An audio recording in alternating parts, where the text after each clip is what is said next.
Hello, everybody, and welcome to today's webinar.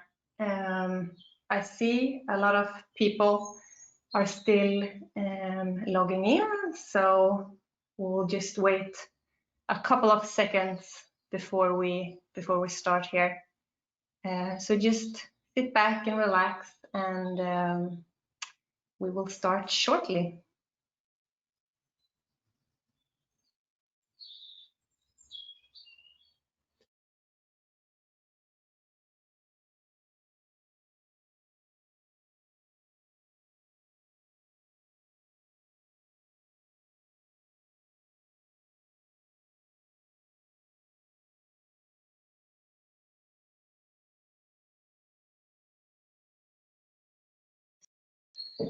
Okay, great. Yeah, I can still see people are coming in, but she is 2 p.m., so I think we can get started. Everything during this webinar will be recorded and sent out to you afterwards.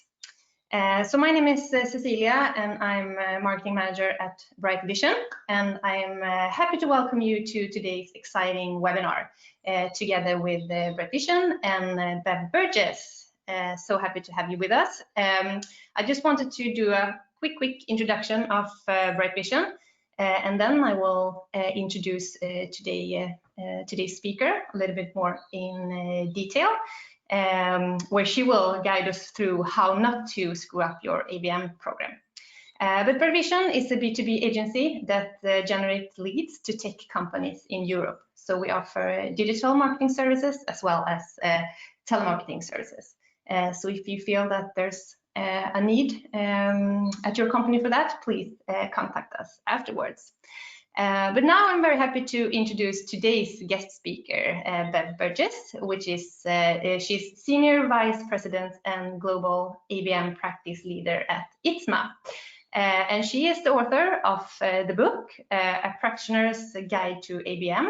And she's also the leader to ITSMA's ABM practice, shaping this new category of B2B marketing through collaborative research, article, training, and public speaking. And the webinar today will be about 40 minutes. And if you have any questions, please just type them in the chat window, and Bev will answer them directly. And as I said, this session will be recorded and sent out to everyone afterwards. So welcome, Bev. Over to you. Thank you, Cecilia. Hello, everyone. Lovely to be here with you today to talk about ABM. It's my favorite subject. I've spent about 30 years in business-to-business marketing, mostly in the tech sector. And I've been working in account-based marketing since 2003, when actually I came up with the name ABM, account-based marketing. So it feels like a very long time. And I'm really pleased to be able to share some of the experience that I've got over these years with you today. Now, before we get started, I just want to tell you how I define account-based marketing, because there's so many people involved in ABM and so many suppliers who all define it slightly differently. So I think it's important we're on the same page before we get started. And my definition is that you are treating individual accounts as a market of one. So just as you would a country or a sector, then you're treating an account as a market of one. That's my definition. More about that later. So one observation I would make is the people that I work with day in, day out all tell me that ABM is more important now during the pandemic, and as we go into maybe some economic difficulties after the pandemic, than it ever has been before. And I think just as the coronavirus and COVID-19 is kind of accelerating trends that were out there in the market, like digital transformation, for example, then it's accelerating ABM. And funnily enough, when the book came out that Cecilia kindly mentioned earlier, it was back in 2017, and I'd been working quite closely with Professor Malcolm MacDonald, who was professor at Cranfield School of Management, where they have a key account management club. And he gave me this quote for the book, and he said that in his view, ABM was about to revolutionize the the marketing domain, because it's all about customers and everyone that cares about being close to customers. And that's exactly what's happening today. We're seeing a more emphasis, more funding, more resources being diverted to account-based marketing type activities because they're just so much closer to customers. So I wonder if that's happening in your companies. I wonder if that's why you're on this webinar. And I also wonder how much ABM you've done. And you're probably thinking, well, okay, if we are moving more to ABM, what could possibly go wrong? And some of you, I'm sure, have experienced what might go wrong with ABM. That's what I want to talk about today. But I wanted to ask you to put into the question box or to the chat box any experience you have of what can go wrong, or anything that you're anticipating might go wrong as you start down an ABM journey. So let's just pause for a second and see what comes in from you as you think about what could go wrong.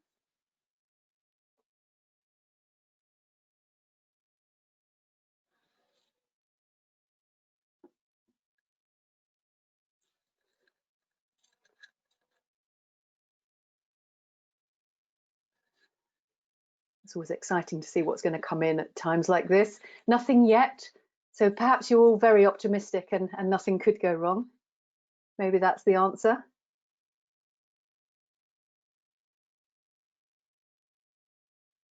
Ah, here we are. So thank you, Myrna. You've put how to get marketing and sales to work together with no proper key account management plans. That is a really good point. And you get a bonus point for that, because actually that's the first thing I'm going to talk about today. Really good point. And maybe that is the crux of it, actually, with account-based marketing, this alignment with sales. I'll keep an eye on the question box and the chat box. Negative return on investment, that's coming from Martin. I haven't seen that, so that's an interesting one. All of our research and all of the experience that I have suggests that it's a better return on investment than other types of marketing if you're doing it right, which is perhaps why today is important to go through. Okay, so tracking the ROI, making sure that marketing and sales are aligned. Those are things that you certainly have to think about.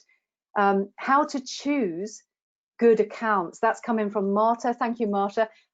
Absolutely right. This is the quickest way to fail. If you pick the wrong accounts to start with, and you get everyone excited about ABM, and then suddenly you can't prove the concept, the selection was a bad decision, and people lose interest, basically. So 3 good points there. And when I think back over the years of all the things that I've seen go wrong, I must admit I do end up feeling a little bit like this, a little bit overwhelmed, a bit like a drowned cat. And that's what I'm kind of hoping to stop you feeling as we go through today. Okay, so there's 7 ways that I want to focus on, 7 ways to screw it up when you're doing ABM. And the first one is back to Myrna's point, don't partner with sales. Second one is a little bit around the ROI point from Martin, having MQL myopia. It's all about marketing qualified leads. It isn't, it's broader than that. The third one is straight with Marta's point, you accept any account that's given to you. And then we've got 4 more. So add ABM to your day job. That's certain to make a mess of it. Jump straight into tactics. That's also a risky approach. Think it's just about targeted online ads. It isn't just about that. They're important, but it's not just that. And of course, don't use any technology, which is unusual today. So let's look at the first mistake then. Don't partner with sales. Now, I have seen marketing people say, right, I'm going to run an ABM campaign. I'm going to select the accounts. I'm going to decide what the portfolio is that we're going to take out, what propositions. I'm going to design, you know, how we nurture people through this funnel, and then I'm going to hand the leads off to sales without actually really partnering with the sales team. And I think that is a very lonely place to be. And in space, of course, no one can hear you scream. I do hear a lot of people scream when they've approached ABM in this way, because what you actually are missing out on here is agreeing with sales. Which accounts do we care about? Which ones will we target? Agreeing with them how we care about the different people in those accounts. Which are the personas we're trying to reach? What sort of propositions might we be able to take to them? how do we partner on execution? So it's not marketing and then just handing over to sales, but much more integrated as you go through. And as we said before, if you don't get this right, if sales don't understand what you need from them and what you can give them, then they quickly lose interest and you lose all momentum with your program. And one company that I think does this extremely well is Red Hat. So they won an award from ITSMA last year. They're part of IBM now, but they collaborate completely with sales from the off on which accounts, how they're going to pool their resources around insight, what their strategy will be for the account.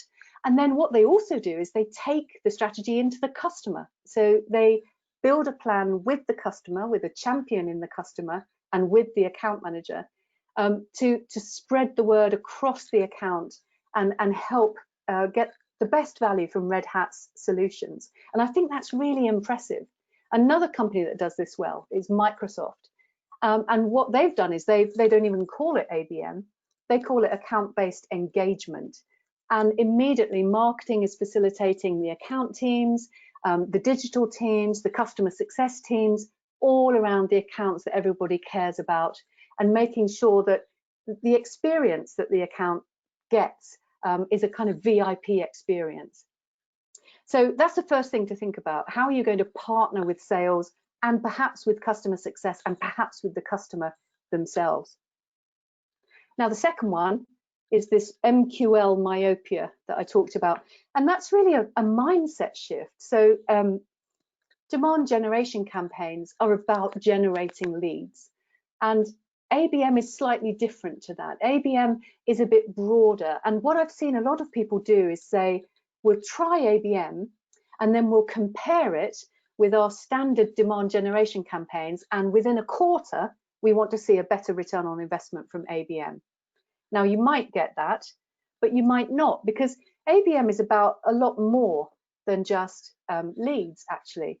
And a company that really gets this is ServiceNow. I don't know if you're familiar with ServiceNow, but they have developed a global ABM strategy that is around ABM as a service, as you'd expect. And they offer 5 services out to sales and account teams. And they're things like, we will help you build stronger relationships. We will help you position ServiceNow for larger deals. And we will help you accelerate the velocity of your sales. So we'll help you close the deal bigger and get bigger deals. So with those 5 kind of outcomes, that's what they measure and that's what they demonstrate back to the business. And it's been really successful for them. So at ITSMA, we think about how are you going to build relationships and help the company build new relationships and deeper relationships. And then we think about how you're going to help build your reputation in the account or accounts that matter to you. And then we think about, okay, how we're going to build more profitable, more sustainable revenue. So think about those 3 buckets as you're building your ABM program. Don't just think about leads. That's the second way to screw it up. Here comes the third. And this is straight into Marta's point. Just accept any account that you're given. This is a horrendous one. And in my experience, I've been given accounts where the sales team just does not want help. I had one account where a salesperson who was ex-Accenture said to me, well, your ABM is what I should be doing. I don't need your help. I'm a very qualified account manager. And I realized there was absolutely no point trying to do ABM on that account because they wouldn't collaborate with me. Similarly, I've seen people be given an account in one particular company where there was an acting CIO who was placed there on secondment from the main competitor. And it was only once we did a bit of insight into the account that we found that out because the account manager didn't know. So you've got to be really careful about how you choose accounts. And this is something I'm really passionate about. And something that when I was marketing director at Fujitsu, we spent a lot of time doing this. So I worked with the management team to agree the prioritization of accounts across the business and to say what investment are we going to make in each of these tiers of accounts. And it wasn't just marketing investment, it was deciding who will get an account manager and who won't, who will get their own commercial support and who won't, and of course, who will get a more bespoke marketing approach and who will get the general marketing. So that kind of whole agreement across the management team meant that once we started doing ABM, everyone was really supportive of it. And actually, Andrea Clapworthy, who runs ABM for Fujitsu across EMEA today, she has something called the transfer window. And this is another thing to think about with how you select accounts, because you'll find salespeople will come and say, oh, I don't want that account in for this month. I want to swap it for this new one. And of course, you can't get any traction with that kind of changing and chopping and changing all the time. So the transfer window is like football or soccer, where you literally say once a year or once every 6 months, you can take an account out of the program and put one in, but you can't just swap them all the time. So think about that as well. And finally, think about where they go if they go out of your program, because if some customer has received really customized content from you and suddenly they don't get it anymore, they will feel unloved, they will notice it. So think about maybe if they were in a one-to-one ABM program, moving them to a one-to-few or a one-to-many type approach, but don't just drop them out of the program and forget they exist. So that's the third mistake, third way of screwing it up. Let's look at the fourth. Now, I don't know how many of you feel like this. I feel a bit like this at the moment with the tennis balls, our Zoom meetings, and Zoom meetings all day long when we're in lockdown. But the other way that I think you can screw up an ABM program is by saying, oh yes, I'll do that on top of everything else that I'm doing today. So we work with a ratio of, if you're doing one-to-one ABM, where you're creating a plan just for one huge account, an ABMer can handle about 5 accounts. Think about it as having a day a week to work on an account. The same is true if you're clustering accounts. So if you've got a cluster of 5 or 15 similar accounts with similar issues, then they could spend a day a week on that cluster, so you could run 5 clusters. And the same with groups, if you've got a larger group of account in a one-to-many type program. But what you can't do is just add ABM to all the field marketing jobs that you were doing already. And a lot of people try to do this. I've seen a professional service firm train loads of people around the world and then expect them to implement ABM on top of what they were already doing. And it just doesn't work. So if you're feeling like this, I think it's time to sort of push back and say, well, if you want me to do ABM, what do you want me to stop doing? Because you need to spend a day a week for an account, a cluster, or a group. So this is about working as a team. And I think the people that do this really well are DXC Technology. And Dorothea Gosling, who works out of Switzerland, has set up a team around the world, a very diverse team with different skills. And they all look after deal-based marketing, account-based marketing, and some related campaigns. And they enable field marketers around the world with assets. And they've built a whole kind of ecosystem of agencies that can support other marketers as well. So they've got funding agreed, they've got a team of 12, they've built a MarTech stack, and they've got everything in place to do ABM properly. They're not trying to do it as just part of their day job. Now, the fifth way that you can mess this up, and do come to me with questions. I'm having a look at the question box as we go. And this one can be really tempting, because if you've managed to get someone to agree to an ABM pilot or to scale ABM across more accounts, often because you want quick wins, you want to give them confidence that this thing is going to work, it's easy to jump straight into tactics. And Andrea Clapworthy at Fujitsu, who I mentioned, she calls it pens, PowerPoints, and parties. That awful sort of 3 Ps of marketing that you don't want to be doing. And if you do jump straight into tactics, what happens is an account team in particular will see you as somebody who's just there to make things look pretty, or once they've decided what the strategy is, just to go off and execute it. And you can very quickly find yourself running around just doing the bidding of other people on the team. And that's not really the point of ABM. So with ABM, you really need to start with insight. So it's really understanding the client. And what we find in our research at ITSMA is that executives want you to understand them. They want you to understand their business, their role, their industry. And so you have to be doing some research on them before you decide, okay, what's the right way to communicate here? And what are the right messages that we should be taking in to this account or these accounts? And we know that people expect, certainly in today's kind of strange world that we're working in, they don't expect you to be selling. It's more about serving, not selling. And so some of the traditional tactics that we've used just aren't appropriate here. A lovely example of this, I was working with a professional service firm, and the account team said, oh, we don't need any extra insight. We just want you to go off and run this tactical campaign. Just get these messages across on social media and through our email system to the buyers in the account. And we pushed back and we said, you know, we just want to do a little bit of insight first, because we're not sure about the messaging that they were trying to position themselves in a particular way in the account. And once we'd done the insight, we found that the two major competitors were using exactly the same messaging. So if we had gone straight into tactics and not done that bit of insight on competitors, then it would have just been a Me Too campaign and completely lacking any value. So really, you need to start with the insight.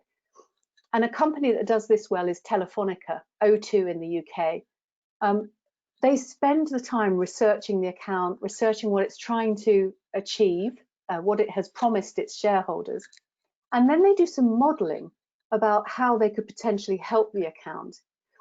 And they're using ABM alongside a challenger sales methodology, where they're going with new information and challenging the buyer and saying, we think we can save you 30 million euros here, or we think we can help you get to market 2 weeks faster than you are here. So they're prompting a new conversation.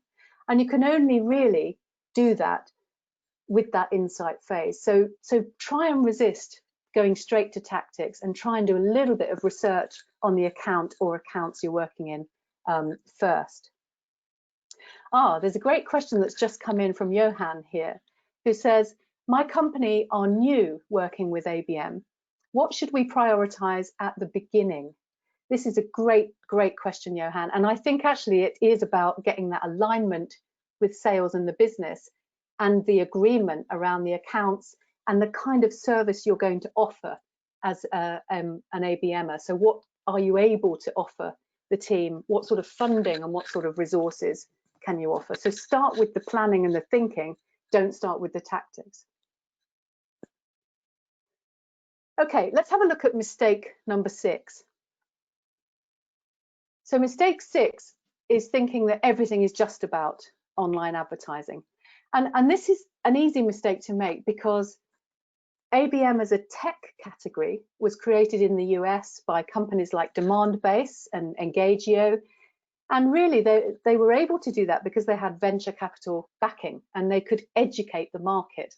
And they've educated the market very much around hundreds of accounts, spotting intent data and serving up targeted adverts online. Now, there's no doubt that this is a really powerful tactic, but it's not the only tactic. And as I say, a lot of executives want, particularly now, to meet with your executives, to meet with your subject matter experts, your service delivery people, and not just to be sold to all the time. And that's how you build a kind of trusted advisor or strategic supplier relationship. And although we can't do face-to-face meetings now, we can set up events like this, and we can set up, you know, FaceTime cafes or whatever it might be, where execs talk to execs about how they're coping with COVID, how they're helping each other get through the following months and trying to get to this, whatever the next normal will look like.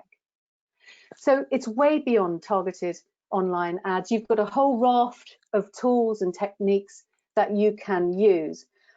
And actually a company that spans this range of tools really well is Accenture. So Accenture has a toolkit, and it starts, if you like, on the left-hand side with insight. So it's all the ways that they can help an account team and their salespeople and their partners develop new insights in the account. And that could be social media research, it could be social listening, it could be profiling stakeholders and finding out more about them, particularly the ones that the sales team don't know yet. And then it goes through messaging development, proposition development. So what does Accenture want to be famous for in the account, and how will they differentiate? And then it gets into some of the online advertising tactics and the website and microsite and videos that are made for the client and so on. And then there's some interesting tactics like their Leaders for Readers program, or Leaders Are Readers program, sorry. And this is where they send out a relevant book to the clients in the account and just mark on it why they're sending it and where they think it will be useful for the clients in the account. So, I mean, that's completely offline, but it's still doable in today's world. And some companies are specializing in helping you to do interesting direct mail pieces like that. They also do things like value reports, and these are really good because they look at what you've done for that account in the last year, where the account is now and where you think some of the challenges are coming in the next few years, and how you would be able to help them, and introducing the team that would be able to help them as well.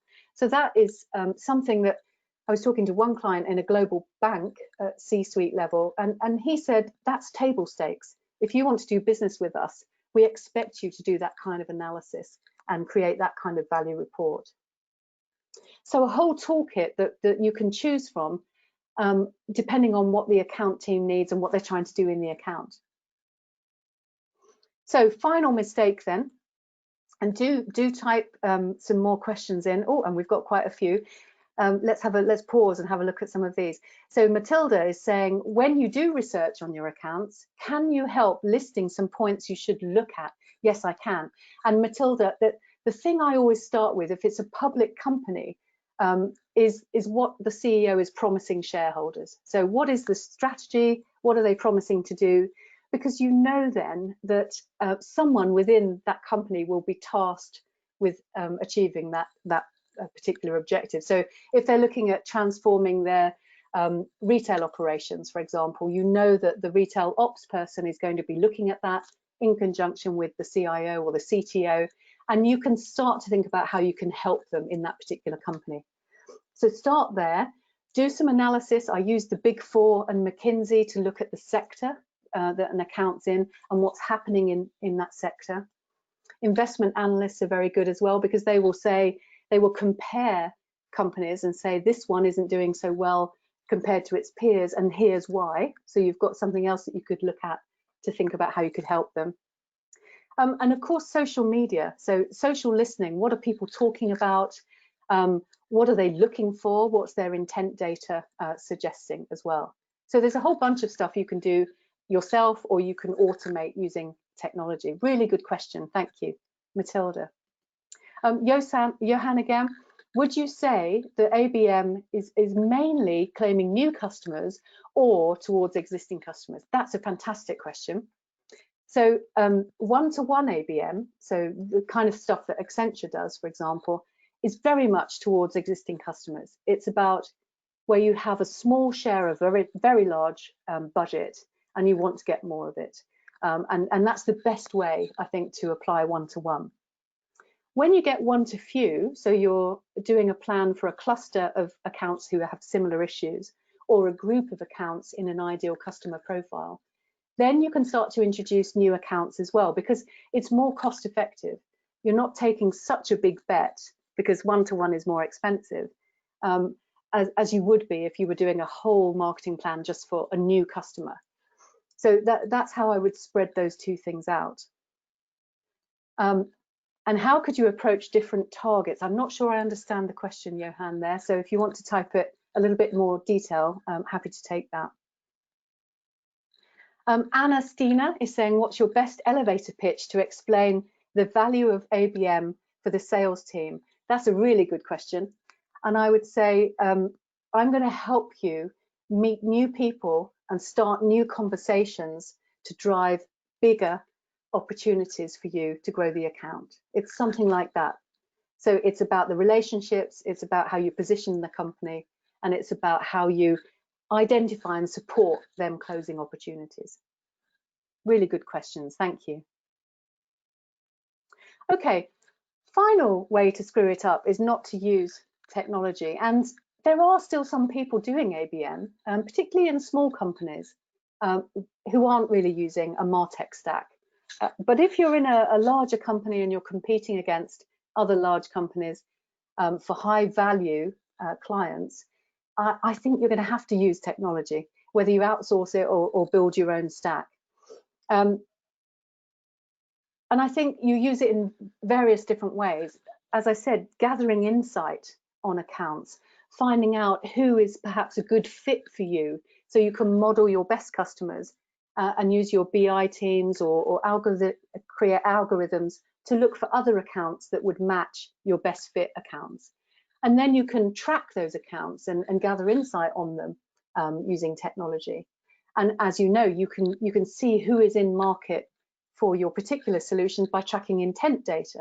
And most companies I know now use multiple sources of intent data. They don't just rely on one. So if they get a positive read from 2 or more, then they'll go after that account.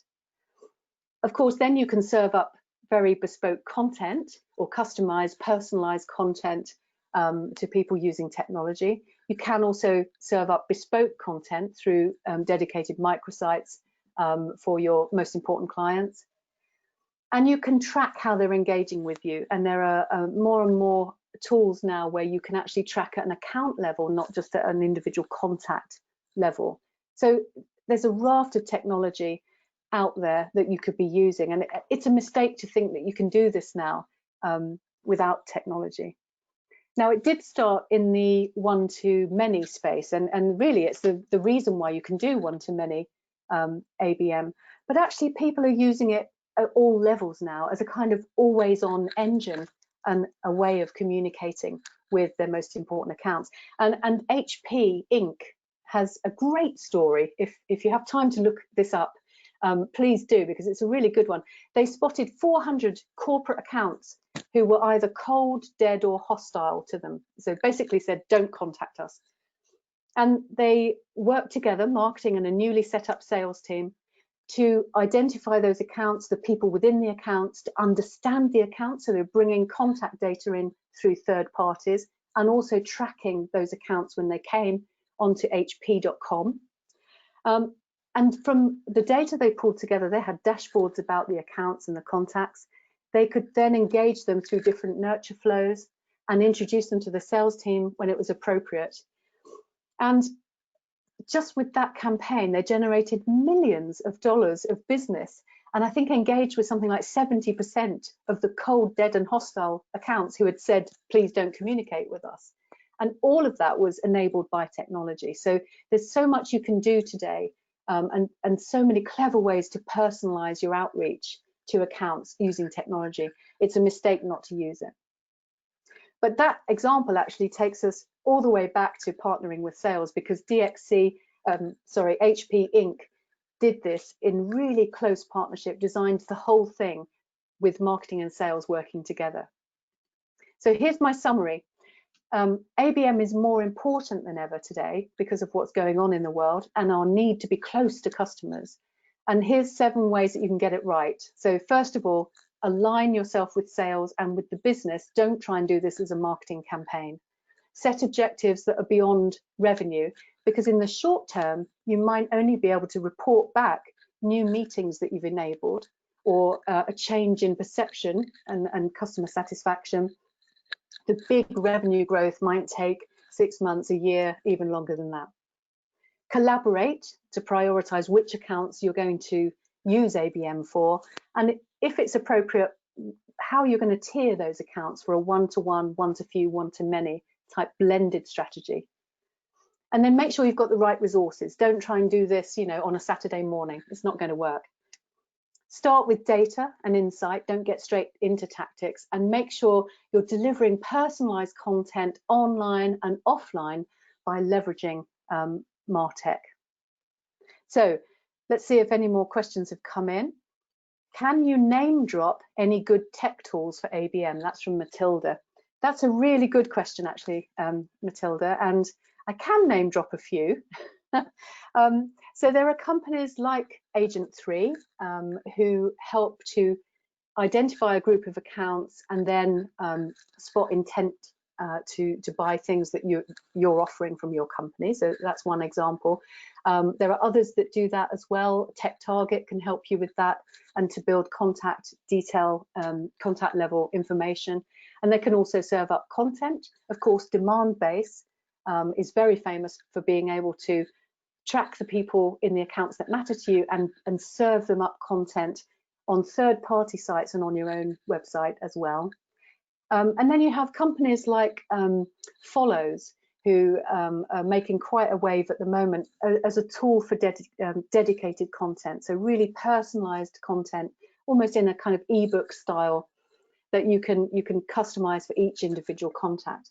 And actually someone that I work with is using Follows to communicate the value of ABM to their internal team and giving everybody a slightly different read on the results that they're tracking. So hopefully there's a few there that will be useful for you. And Marta has asked, could I share some non-revenue objective examples? Yes, absolutely. So a classic one is about how you're positioned, what you want to be famous for in that account. So this is in the reputation bucket of those 3 R's. And often I've found that in order to grow an account, you have to change the way you're perceived. So either you've sold one small thing and that's what the account knows you for and you need to sort of spread it out, or perhaps something's gone wrong and your reputation needs recovering. And so you can look at that, you can look at NPS scores or customer satisfaction, or you can simply look at, unaided brand awareness or prompted brand awareness or attributes that you represent as a company. So all of those sorts of things help to track how you're perceived. And one company that did this really well is Juniper, who had a kind of voting system. So they had a thing that said, if there was a big deal today, would the buyers vote for Juniper or would they vote for a competitor? And they built their whole ABM strategy into the account based on that analysis. And the goal was to get to the point where all of the key buyers and influencers would choose Juniper for obviously a telecom related deal and not one of the competitors. So I thought that was quite smart.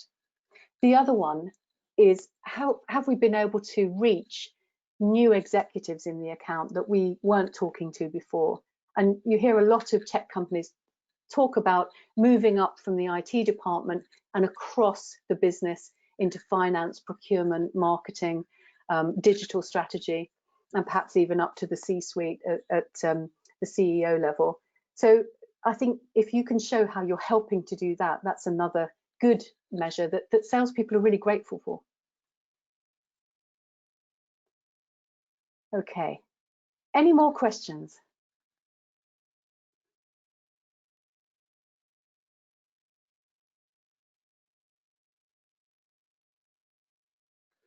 Okay, doesn't look like it. So let me leave you with a couple of points.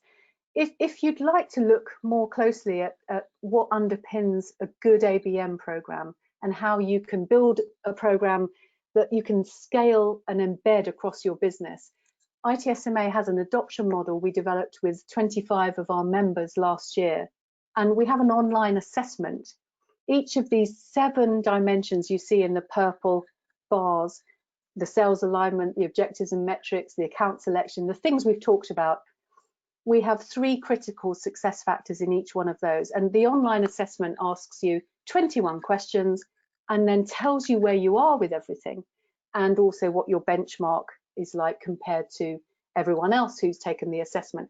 And really it's useful if you're thinking, whatever stage you're at, whether you're just exploring and planning your strategy, it will tell you, what might you need to think about next to start experimenting and piloting. If you've already done that and you're getting more demand for your business, it will help you think about how to expand and increase your account coverage, until right over on the right hand side, ABM is business as usual and it's embedded in your business. So if you're interested in that, let me know.